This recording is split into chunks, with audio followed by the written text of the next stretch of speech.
Hello there, everyone. Today we have someone very special who have logged in with us in this story and this episode of Sales Story with Nishant. She is a woman entrepreneur.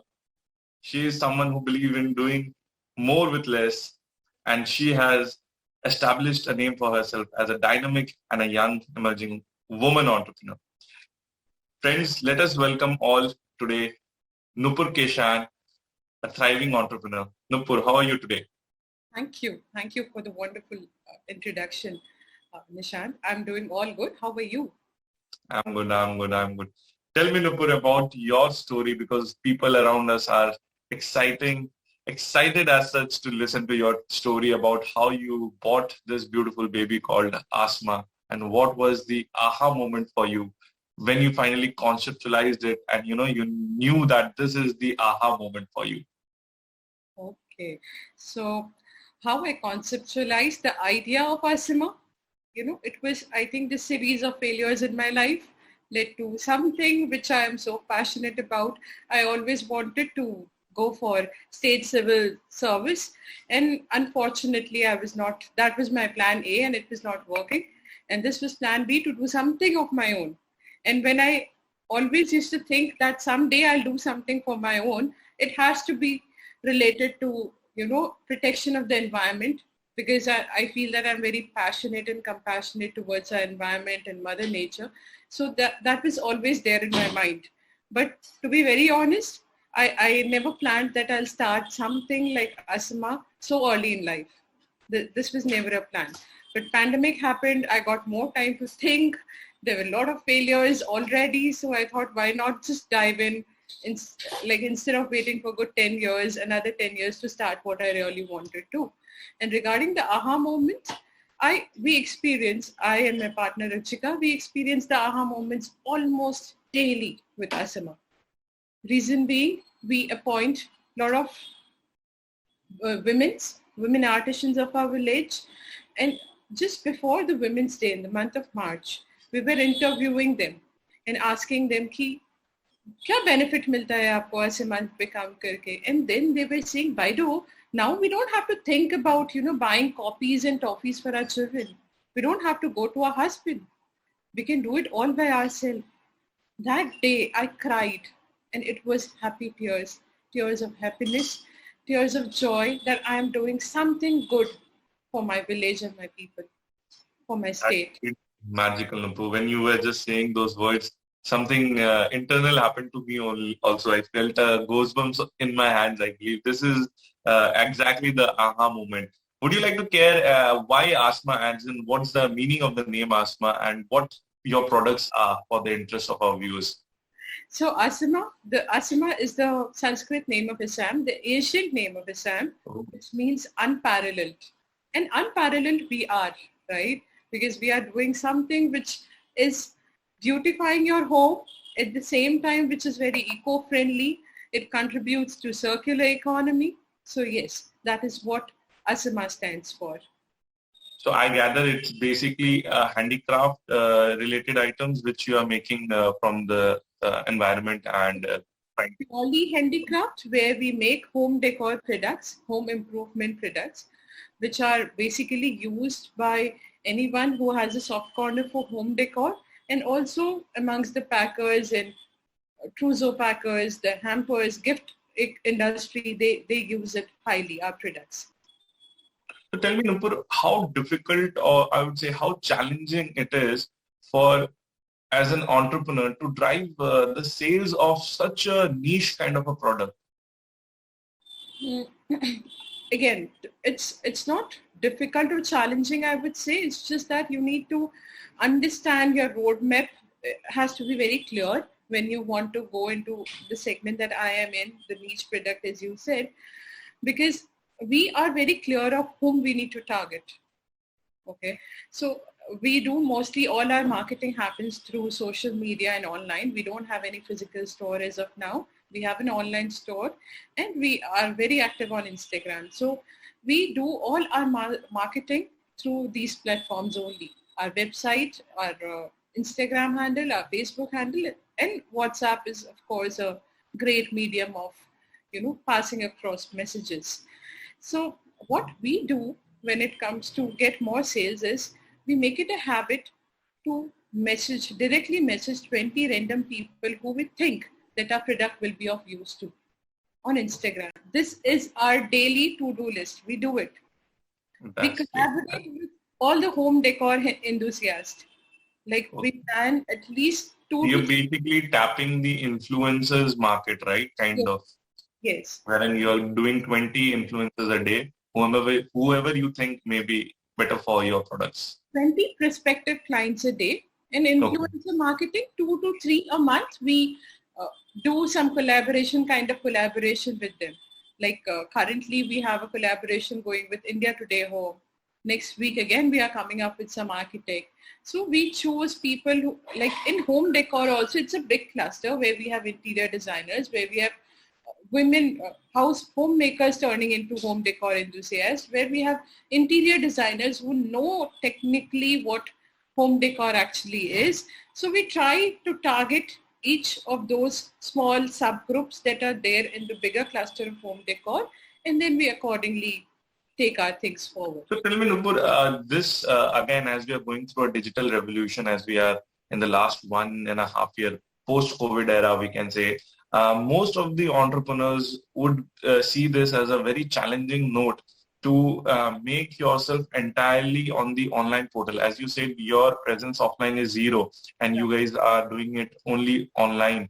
Uh, the online channels. So what would be your one message that, because this is something an orthodox entrepreneur generally doesn't goes for. Uh, and it's really a challenging thought in mind that, only having online model and being successful at it. So what's your take on that? So I feel when you have just an online presence, there are many advantages. The store is in your hand 24/7. It's not like you are in the store from morning 9 to evening, 5 o'clock. The store is there with you, the sales. You won't believe when I open my website, most of the purchases happens early in the morning, 2 a.m. to 5 a.m. in the morning or late at night. Okay. So That's I think we are targeting those kind of clients where they don't have in the daytime, they don't have any time to shop. And especially as you mentioned, we are going through a big digital revolution where people are worried. They don't want to step out of their home. And at the same time, we are working from home. We are inside most of the time and we want our home to be aesthetically beautiful and pleasing. We want some changes inside because we are not getting any kind of other change happening in our life otherwise, which was there in the pre-COVID era. So I feel the home decor that way is really helping, and the whole industry of home decor is doing good in that way because people are getting bored of what they already have. They want something new, so they shop. That's great. That's great. As an entrepreneur myself, Nupur, I am always of the opinion that the jugaad innovation that we have in our Indian blood is something very core to the entrepreneurial mindset. And I feel your product is a replica of the frugal innovation, aka jugaad that we say in India. And so I believe your product is a classic example of jugaad at its best. So would you like to comment on this lines? Talking about frugal innovation and types of innovation is taking me back to my MBA days. Thank you. It is a very good example of frugal innovation, you can say, in a way, because what we make, what we use as a raw material is water hyacinth. And water hyacinth is a water weed, which is a waste. So we are using the waste to create wealth, which is a very classic example of frugal innovation. I would say it's not just frugal innovation, it's a combination of frugal and social. Social because we are taking care that our village is growing, our state is growing.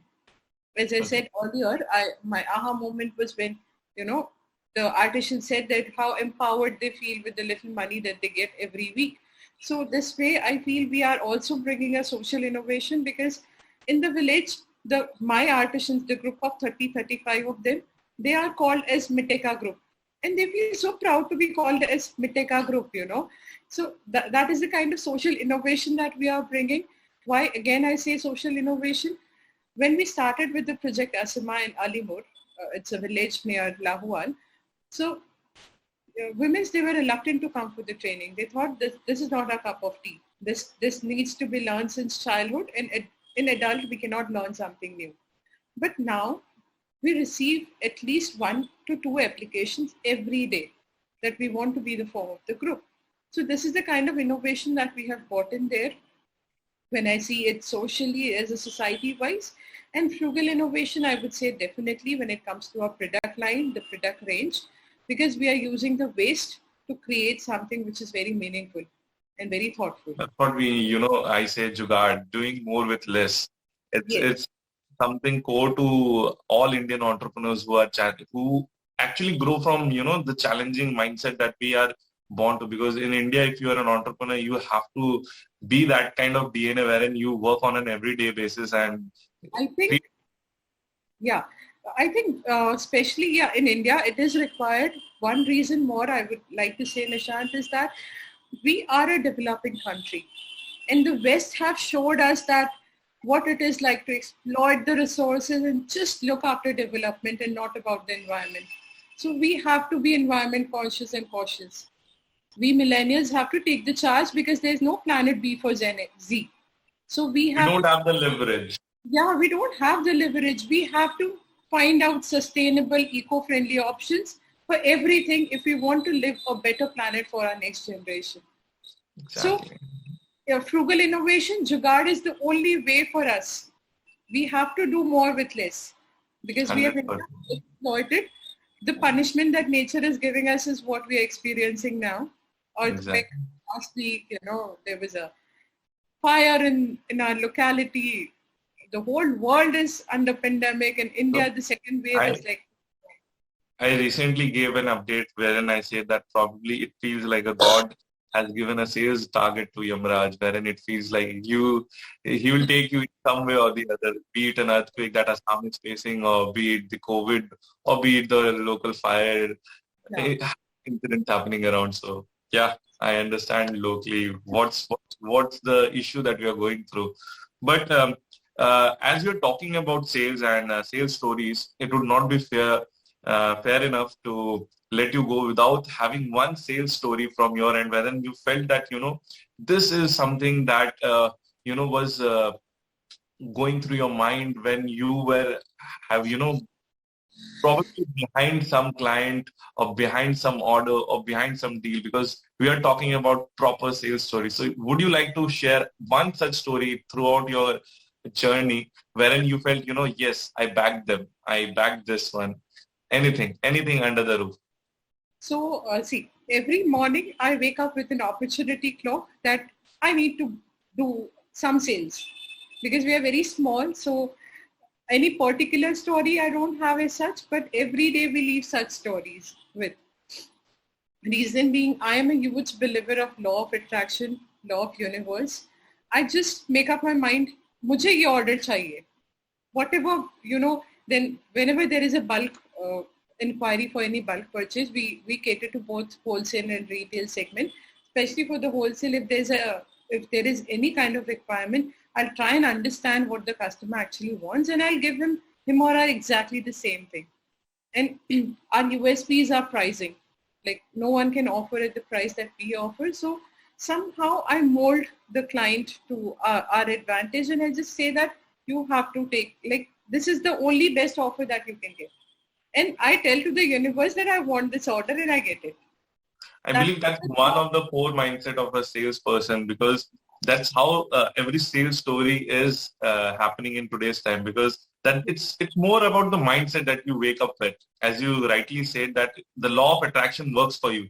And I believe if you talk to any good salesperson in this planet, any great salesperson who has been there, he will say the exact same words which you told right now, is that it's all about the mindset. If you wake up with the right mindset, there's nothing that you cannot achieve. And it works more and so in sales, because you'll have to be okay with rejections at the same time. You'll have to be okay with not bagging that deal every time. You'd have to be okay with, accepting the fact that, this was not probably your fit. So rather than taking it as a rejection, we should say that this is not our fit. Probably our product is not a fit for her. Probably service is not fit for that particular segment, and just keep on working with that mindset that at the end of the day, if you want, you will get there. Yeah, Exactly. sure. Yes. Super. This is what I strongly feel, because many a times it happens that our production is packed and I'm not able to cater to the order that is coming ahead of me. So there I cannot help myself. Even the law of attraction, Not then helping. I get to understand that what are the areas that I need to improve on, how I need to scale up. So I feel the orders which doesn't come to my basket gives me lessons which are much more meaningful, and which gives me the road ahead. It shows me the map ahead, that what is the next step that I need to take. So last but not the least, Nupur, before leaving you for a great Sunday morning, would you like to leave a message to all the sales superstars who would be getting inspiration from our message today and your story today? What would be the one message that you would like to share to all our sales superstars tuning into this video right now? I think I've already communicated my message. Believe in law of attraction, because it certainly works. If you set your mind to something, you will get it. That's indeed how we all sales superstars believe in ourselves. I believe that you need to believe in yourself in the end of believing is achieving. 50% of the job is already that, I believe. In order to achieve it, you need to believe in it yourself. So yes, with that powerful thought, I would like to thank you for tuning in today with me, and have a great day ahead. Thank you, Thank Noopur you. Keshan, You too have a great day. Thank to be you for with us. inviting me to be Thank the you so part. much.